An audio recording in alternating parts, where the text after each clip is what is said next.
Sometimes things have to change, otherwise they have the risk to die. That is what Gerard Piqué had to say about the format of the Davis Cup, which is what we are going to be discussing today. You're watching Tammy Saleh's Tennis Forum, Tennis Tuesday Part 2. In this video, we are going to be looking at the Davis Cup, the new format, how it all works, and what players and ex-players have had to say about the whole thing. Lots of controversy.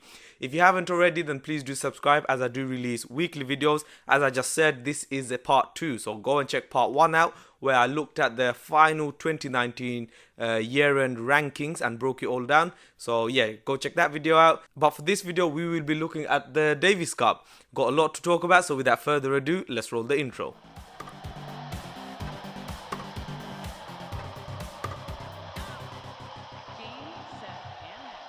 So the Davis Cup, one of the oldest and largest national team tournaments in world sport. It began in 1900, that's 119 years ago, and was played between Great Britain and USA. By 2016, 135 nations were taking part. How it used to work, as you all know the format, you'd play home or away, two nations against each other. You'd go up, and then if you're in the world groups, you qualify for the quarterfinals, semi-finals, la-di-da. It's all been changed now, all 18 teams in one venue, and it's being heavily branded as the World Cup of Tennis. I'm going to quickly go through the format, how it all works. I checked and double checked because I did not want to be wrong this time around. So how it works is the 6 groups of 3 nations each, and the 6 winners of the groups will qualify for the quarterfinals. As you can see, these teams will qualify, and then the best 2 runners-up teams qualify as well. So let's, for instance, just say here and here.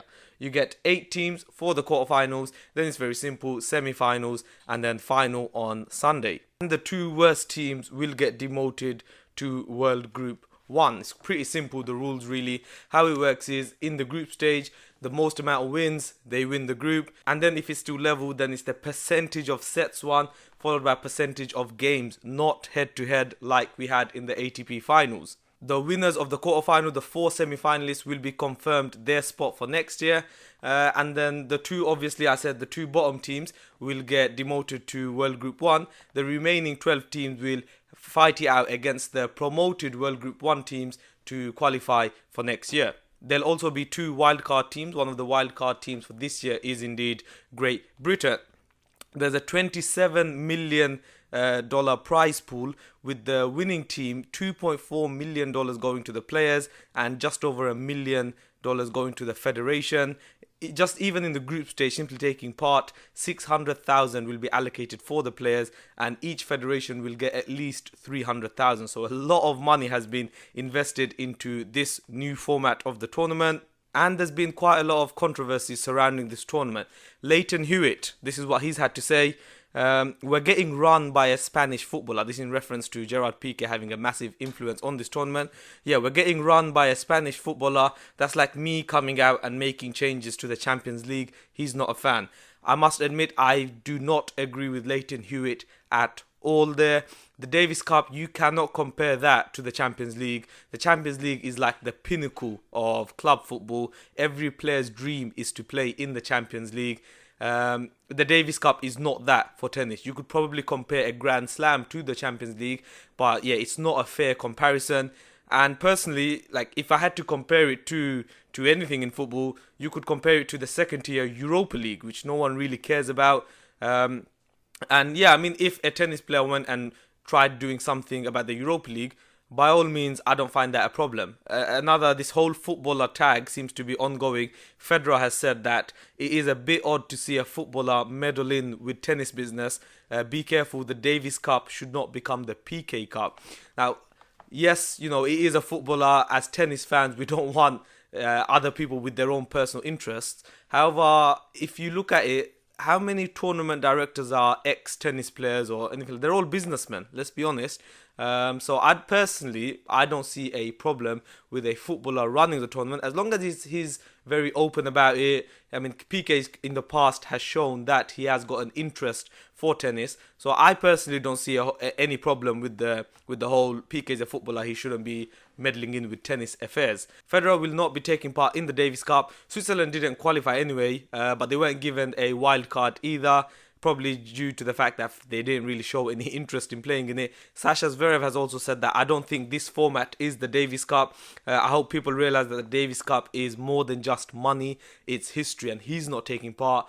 A little bit of controversy. Zverev, as you know, is signed or like under the management of Federer's group or something like that. I think Federer has a role in the management agency side of Zverev, so it's unsurprising that he's not taking part in the Davis Cup if Federer isn't taking part as well. Personally, I think Roger, as you know, he has a massive say in the Laver Cup. He's one of his big passions in tennis. It's his tournament essentially, so that might be a reason why he's throwing a little bit of shade onto the Davis Cup. Andy Murray has been a lot more open to it. Andy Murray said that he's open to the change. And is urging everyone to give the new format a chance. Tim Henman has come out and said that change was necessary. Top players were not playing, so they had to take action for the Davis Cup. Very true from Tim Henman there. The Davis Cup, let's be honest, it's lost a lot of value. As tennis fans as well, we're not as interested in the Davis Cup as, say, for instance, a Grand Slam. I admit that the atmospheres in Davis Cup, it was very noisy. It was lovely to hear. It was very like a carnival atmosphere. And I don't think it will be the same in one venue in Madrid this year. But yeah, I'm open to the change, guys. I'd love to know what you guys have to say about the whole format change. I don't mind it. Let's give it a chance. As Andy Murray said, I'm more than happy to give it a chance. One thing is that in literally about 6 weeks' time, the ATP Cup begins, which is a very similar tournament. It's all nations based in group stage, all that. So why is there two national team tournaments in such a short space of time? That's something that will probably have to be looked at, as they are both similar. PK has said that it's always said our idea is to open the door with the ATP to arrive at a deal. I think that is the logical step for the future. That means working together, maybe combining the two events. That's something I feel like will help, because there's personally no need to have two team tournaments so soon. And when you include the Laver Cup in there as well, it's quite a lot of team tournaments popping up now. More controversy, we had the Shakira concert ad, which was on one of the prime spots for the sponsors on the baseline side of the court. And PK has been involved with a bit of a Twitter feud by someone who was taking the mickey out of the crowd. So not great. One thing I think they could have improved is, for its inaugural tournament, it should have been very easy for people to watch it. Instead, it's on Eurosport, in the UK at least, so it's not very easy to watch it. There's nothing on Google. I mean, any tournament you write, even if it's like Laver Cup or Wimbledon, all the results come up on Google, everything, nothing on there on Google. And there's no YouTube highlights either. So I think that's a trick that the Davis Cup may have missed on.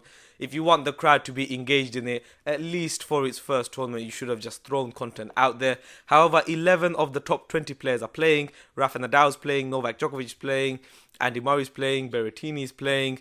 Medvedev had to pull out due to injury of fatigue, he's claimed. Thiem and Tsitsipas could not play as their nations did not qualify or receive wildcards. For me, the favourite of this tournament probably has to go to Spain or France. I mean, every year in the Davis Cup, they've got a good depth of players coming up, so they'll probably be the favourites of the tournament. However, there are very strong teams. I mean, Russia's a good team. They've got Khachanov and Rublev in there, so even without Medvedev, a very strong team. I'm going to be supporting Team GB as usual. Andy Murray. I really want to see Andy Murray go up against one of the big three in this tournament, so let's see how Team GB goes. I don't know if I've made it clear. I'm a big fan of this new format. I know they're branding it heavily as the World Cup of tennis. I don't think it's that.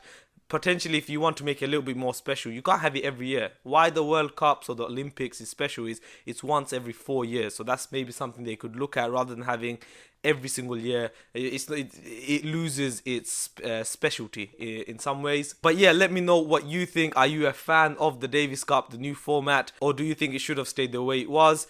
Are you a fan of a footballer having influence in a tennis tournament? Personally, as I've said before, I don't find it an issue as long as he's open about it. Not all tournament organisers are ex-tennis professionals, as you know.